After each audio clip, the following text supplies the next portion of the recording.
The mother of murdered Queensland foster child Tiahleigh Palmer says she put her daughter into care to protect her from a violent domestic environment.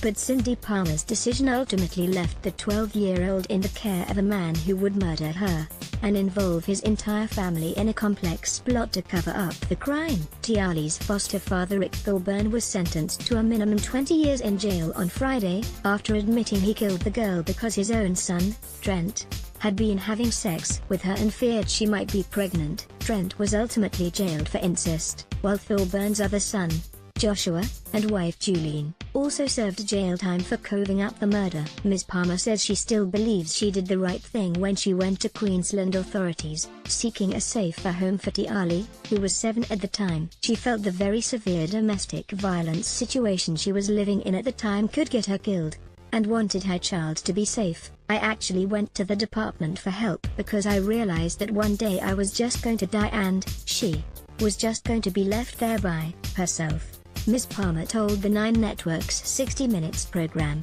But having put her daughter into foster care, the separation compounded Ms. Palmer's problems and she turned to drugs and ended up homeless. She told of her concerns, a few years later, about Tiahleigh living with the Thorburn family, including Rick Thorburn's boasts about his previous criminal exploits and the fact there were teenage boys in the house.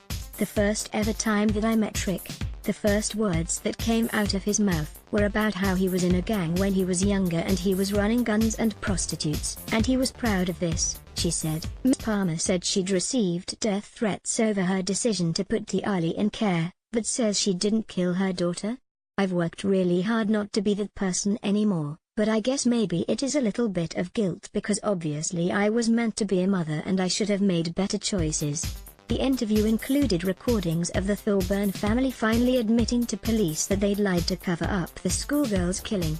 Josh said his father showed no emotion after murdering Tiahleigh and dumping her body in a Gold Coast river, where it was found 6 days after she went missing in October 2015. He didn't cry. He seemed quite assured and defensive of what he'd done and why he'd done it, he said. Obviously, it was to protect Trent.